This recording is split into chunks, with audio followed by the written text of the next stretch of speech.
So why the Coarse Grind podcast? It's a name my wife actually came up with. And really, when we sat and we thought about it, too often we eat without thought to both the food as art and to the chef as artist. And it was actually over dinner.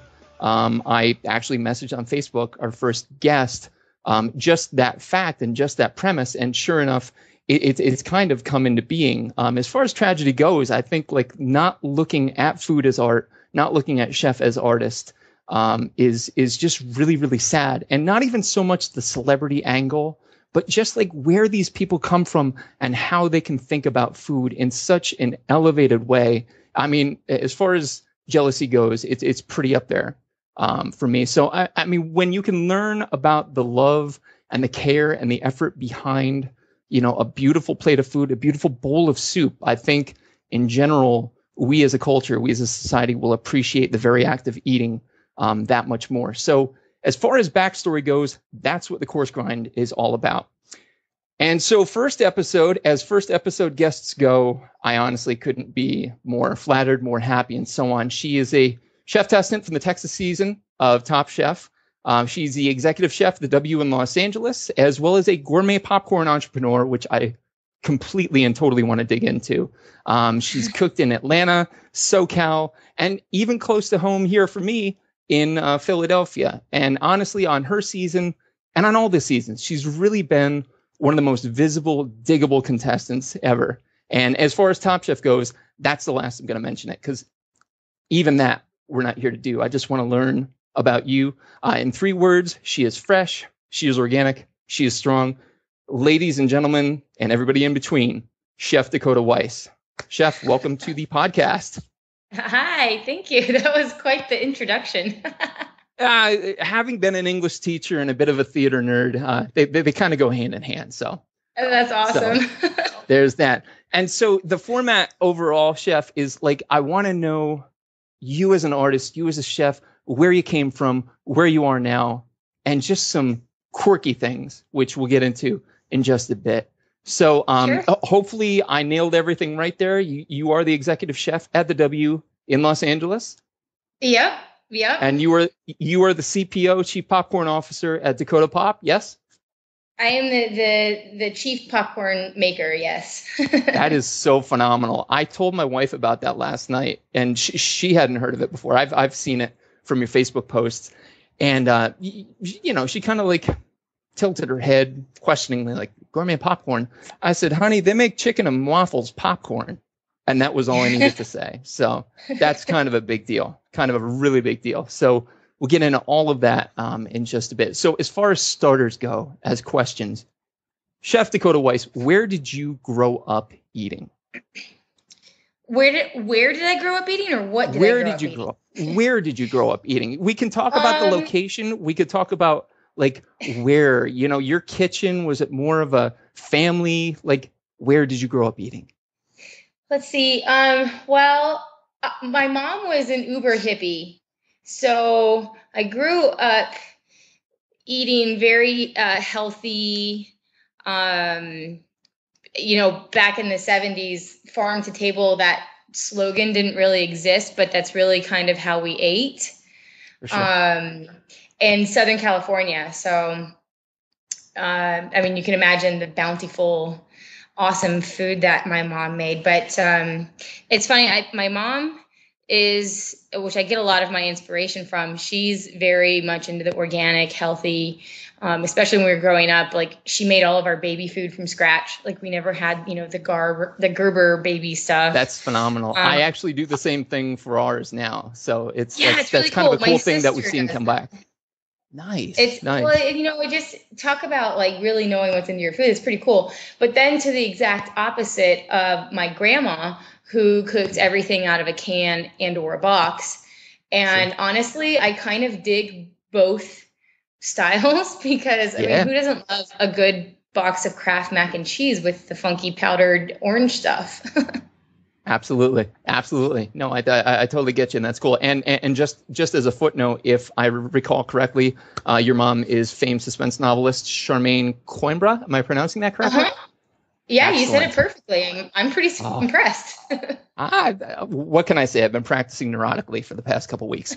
Um, so we talked about the where, and as as a young kid, were you a good eater? Were you a picky eater? What was your story? Oh, I was the pickiest of picky.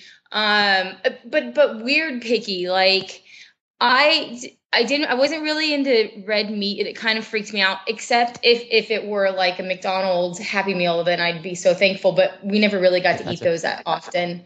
Right, But right. yeah, I was pretty picky. Like if it wasn't white or pasta, then Hmm. I was like, I don't know, I don't think I like that. But I loved, I was the only kid I think that loved lima beans.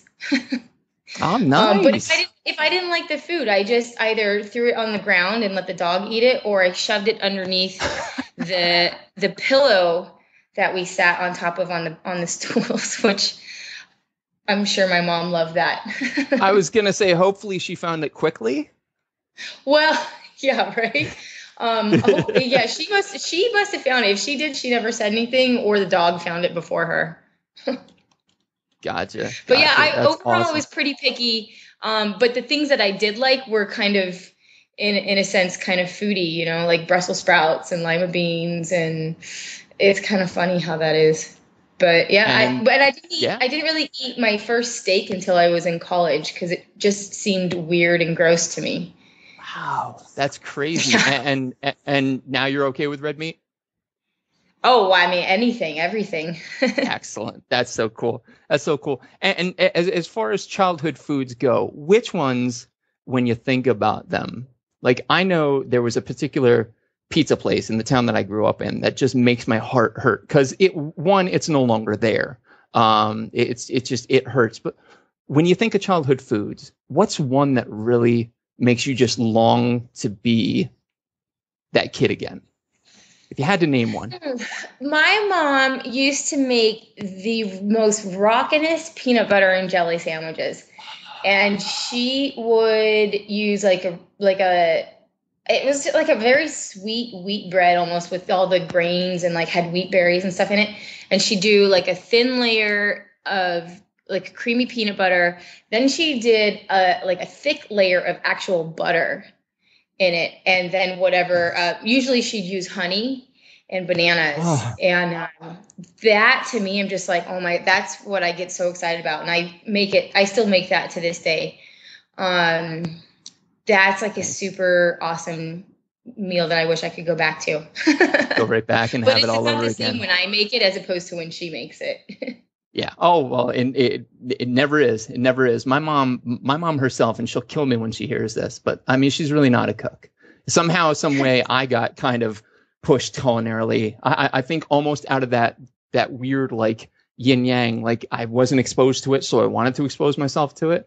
But she Right. makes this is nuts. She makes a yellow cake out of the box that I've never had a parallel to. So I completely. There are just some things that they have to be the ones to make. Yeah, totally. My Right mom on. still, I can't master her roasted chicken. She does like the best roasted chicken, and to this day, I still can't make mine as good as hers. That's After phenomenal. the hundreds of thousands of dollars that she and I both spent on my career in Uh-huh. schooling, she still can make the best roasted chicken. That's awesome. That's awesome. So, my next question we've pretty much answered in a way already. Growing up, your greatest culinary influence, I think it goes without saying. Was it the earthy, the organic approach, or was it just that it was mom? What made her your culinary influence? Well, I mean, when growing up, like my sister and I, we thought we were being tortured having to eat all this healthy food and organic. And we wanted to be the kids that, had like Lucky Charms for breakfast. And then Yeah. lunch, you had like SpaghettiOs and stuff like that. So to us, we thought it was like, we didn't appreciate it. And we go over to our friend's house and we'd raid their cabinets for Yeah. any sort of candy or cookie or something sweet, because my mom would make us, like, for dessert she'd make us homemade fruit leather. Or we'd have like dates from Palm Springs or something, and we're like, what the what is this? Come on. Yeah. Where's the Oreo cookies and the ice cream? Which, I mean, So now that sounds great. As you know, sitting here, like, that sounds awesome comparatively, because we know what the Oreos, ultimately do to us.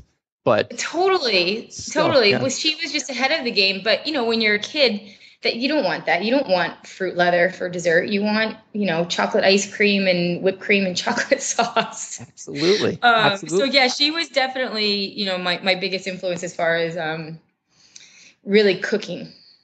And it Cool. was fun to watch her in the kitchen. I think she actually really enjoyed it. Yeah, yeah. Well, I mean, obviously, and obviously, you could see, in watching you cook and watching interviews that you do, that love, I think, transferred down wholeheartedly, if not exponentially. So that's really super Absolutely. cool. When you think back, then, as you're going through this fruit leather dates, environment, what was the moment? If there was just one, if there was more, cool. But what was the moment when you knew that food was more than just sustenance? When was it that you knew that not only food was important, but that it might be something you want to do? Was it a person, a moment? It was definitely a moment. When I went to college at New Mexico State in Las Cruces. Mm-hmm. And I was working at like this little coffee house, so to speak, that did they baked all their scones and muffins and stuff like that in house. And I would go to work in the morning. My mom gave me and my sister a Betty Crocker, with the red and white check cover, that cookbook. Of course. When she sent us off to college with that cookbook, and I would bring that cookbook to work with me. I'd have to get there at like 5 a.m. to start baking. And I baked like every possible pastry you could imagine out of there.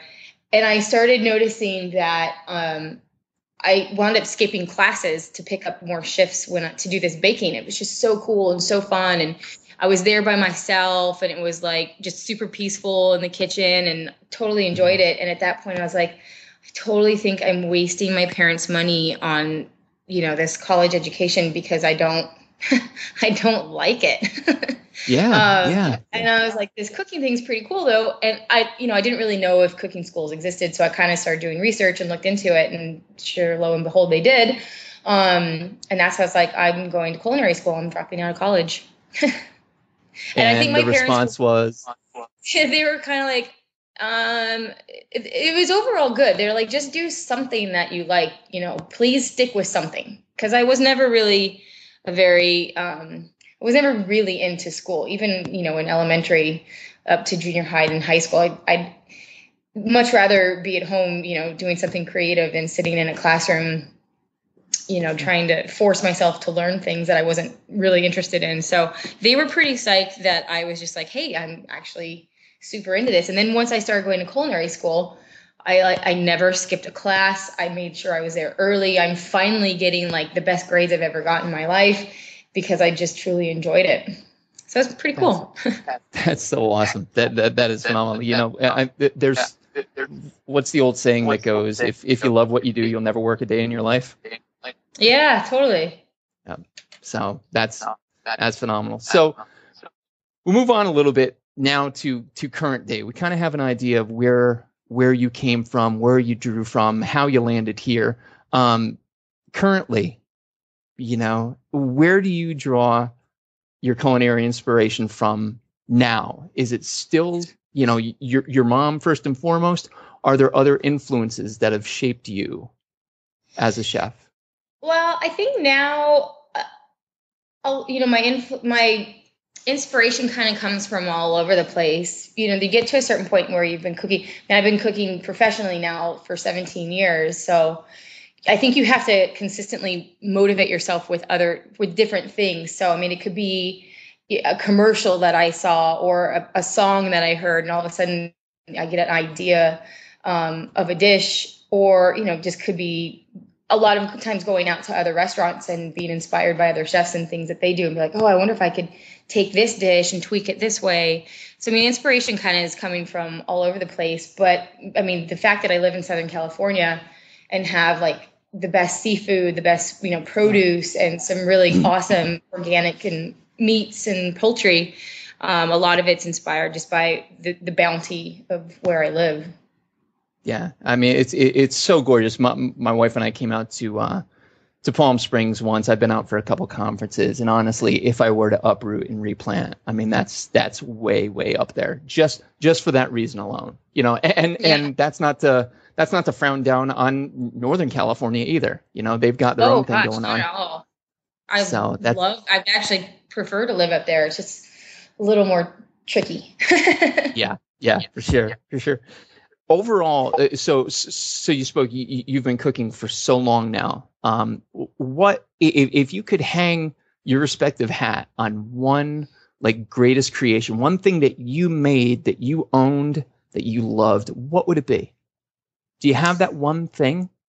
Gosh, I don't know. It's funny. I look back at all the restaurants and all the chefs that I've worked for, and I had pretty good at keeping, all the menus and pictures of the food and recipes and stuff like that. And every once in a while when I get nostalgic and I'll go through them and be like, oh, I remember that. Oh my goodness, I remember that. But you kind of forget a lot of the things that you do because you're constantly being pushed to do new things and stay up with the trends. And, you don't want to be that chef that has all the outdated food. God forbid, especially in LA. Yep.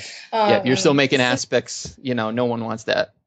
Yeah, totally. So I don't know if I have one dish in particular that really stands out. I mean, currently there's always a couple dishes that I'll take with me to each restaurant I go to. And they tend to be kind of the classics. I do a great beef bourguignon that no matter what restaurant I'm at, that dish will always be on the menu. I think once you find your kind of staples, you just got to stick with those. And, obviously beef bourguignon being one of them. I do a really good vegan dish, which, is, in my opinion, not necessarily the easiest thing to do because I'm like, more butter, more cheese, more meat. So, I mean, I don't know. I'd say the one dish that stuck with me through many, many years is, like I said, for now the third time, the beef bourguignon. And I guess that's kind of it. Yeah. Yeah, no, absolutely. I'm sure after all of that, that's, a really hard thing to just look at one thing in particular and run with it. So, in food today, you've referenced, all these awesome restaurants that you've worked in. Looking forward a little bit, what do you see being the next big thing? There's always the next big thing. This is going to be it. What is the next big thing that's not here yet, but you see coming? I don't know. That's a tricky question because it's the business is changing every day. And it's seeing so many things, but I keep thinking, where everybody's kind of going back to the basics. And simplicity. As much as I love, the greats like Noma and, any of Jose Andres' places, with all the cool, funky stuff that they do, cotton candy wrapped around sardines, like what? Right. Yeah. But I think, right now everybody's kind of focusing on just the simplicity and less ingredients on the plate. I think this is going to definitely stick around for a while, at least. Good. No, that's cool. That's cool. And part of the reason I asked that question is I heard or read recently, and I'm sure if I heard or read it, you've definitely seen or heard of it. Toast is a big thing now. Is that true? Yeah, it's funny. We were eating breakfast yesterday, and I saw they have an avocado toast on the menu. I haven't seen it come up as a huge trend, but I am seeing it pop up in a few places. Like I do an egg toast, like a truffled egg toast. But yeah, that's funny. I didn't really think about it, but it's kind of popping up in places. Yeah. I read it and I was kind of like, wait a minute, this toast, really? But I mean, just like everything, there's always that reaction up front. And then as more talented people like yourself show it and say, oh, hey, you can do this with toast, or you can do this with popcorn, for example. Toast. It's not just for breakfast anymore. Exactly. Exactly. Okay, so the final section, the weird section. These are questions. I don't know if you've ever seen Melanie Dunea's book, My Last Supper. No. Okay, so it's 50 great chefs, and she actually did a second volume of it, and they're Oh, asked yeah, like, no, I've seen that. I'm sorry. I haven't seen the second volume. I've seen the first volume. the second one has Marco Pierre White hiding behind a huge loaf of bread, so it's pretty cool. You should totally check it out. Anything having to do Super with cool. Marco Pierre White has got to be cool. Absolutely, I'm a fan of his and his autobiography for that matter. Solid read. So this last little segment of questions, they're weird, but go with me, trust me. Okay. And we'll see what happens. So I'm standing in your kitchen, professionally or at home, either one you pick. What music do I hear? Usually I like to be motivated by rock. If I really need to get going, it'll be like Rolling Stones or Queens of the Nice. Stone Age. Beautiful. Nice. Really cool. Really cool. How's your mouth in the kitchen? Are you a G, PG? Filthy. Yeah. Filthy. That's what I was It's hoping. terrible. I make my male 40-year-old sous chefs cringe with some of the stuff that comes out of my mouth. That is phenomenal. What's your and you can totally use dash dash dash here or whatever. If you had to pick a favorite expletive, what is it? Oh boy. Can I say it? Yeah, go nuts, say it. I love to tell people, go fuck yourself. Beautiful. Get out of my kitchen. I love it. I love it. I love it because so few. Now I've only worked a very very little bit. I did other things. I've always loved food, but I did get the chance to work in a couple kitchens, and it is a completely different culture. You've got to be able to shake stuff off like that. Speaking of Marco Pierre White, for that matter, I mean, it's abrasive. So that's one of my favorite things to just ask people who have ever worked in a kitchen. How is your mouth when you're there? And you can have the sincerest little church mouse. I mean, just blow up NC-17 style and just go nuts. So, well, that's good. That's good to know. I'm glad now. Now I don't feel like such a bad person. It's common. Usually that's what's directed towards the servers if they anger me. Oh, wait a minute. This wasn't. They sent this back cold. Well, that's because you sat there fucking waiting. Anyway, I won't even go. So, next one. You're stranded on a deserted island. All right, or you're supposed to be for whatever reason. We can fill that in.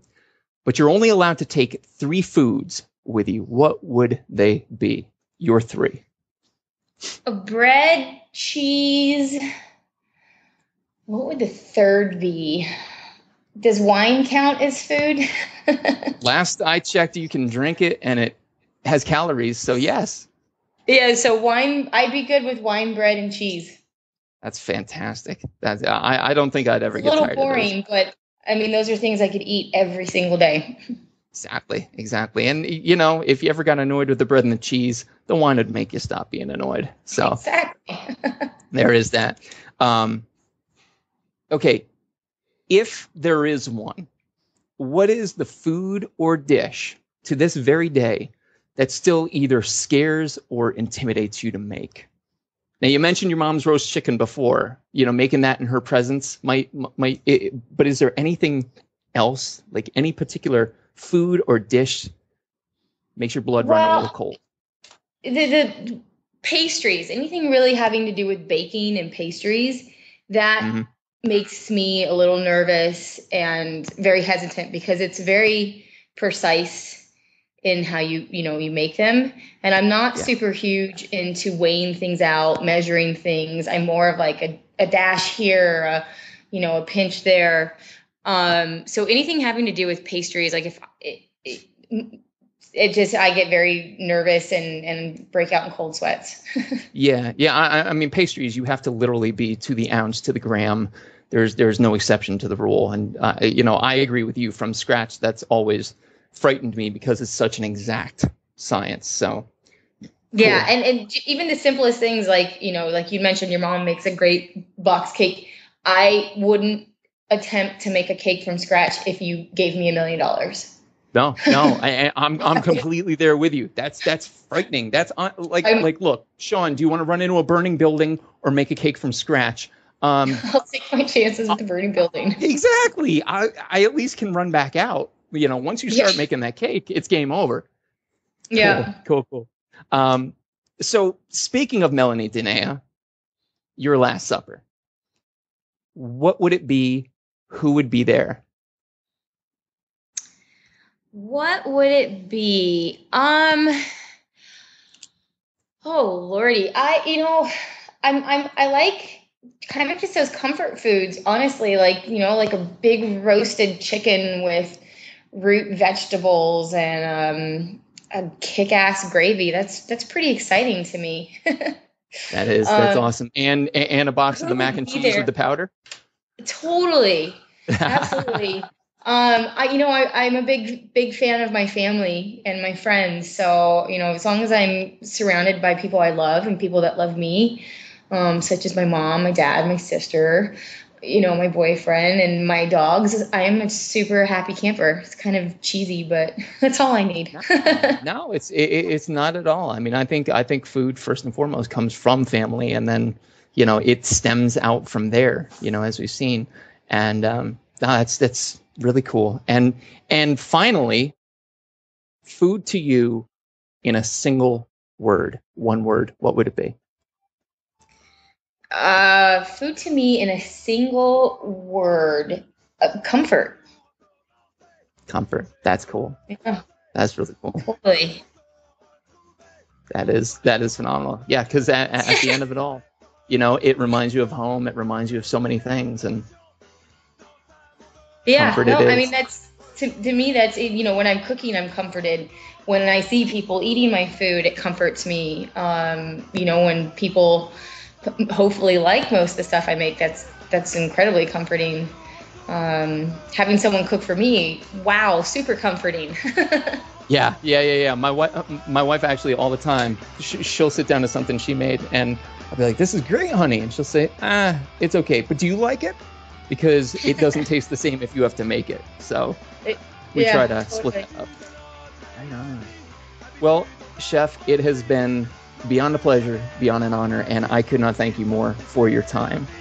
So thank you. Me. Absolutely. No problem at all. Our guest today has been Chef Dakota Weiss, executive chef at W in Los Angeles, proprietor of Dakota Pop. Chef, any other plugs, links, pops that I can give you? Oh gosh, what? Check out my website, chefdakota.com, and then you'll see popcorn there, which is soon to be growing. We've just perfected our In-N-Out cheeseburger popcorn, so look forward to that. It's nice. Really good. Very nice. Awesome. Yeah, and a couple new restaurants opening up here, one in Santa Monica and one in West Hollywood. So stay tuned for those as well. Absolutely, will do. So thank you so much again. And folks listening, thank you so much for listening. Our producer has been Johnny Robinson, Johnny Lamoria. Theme song by Charge 69, Back to Basics. My name is Sean Rossler, at Rossler on Twitter, Sean Rossler on Facebook, and anywhere else you want to find me. Thanks for listening. We'll see you later.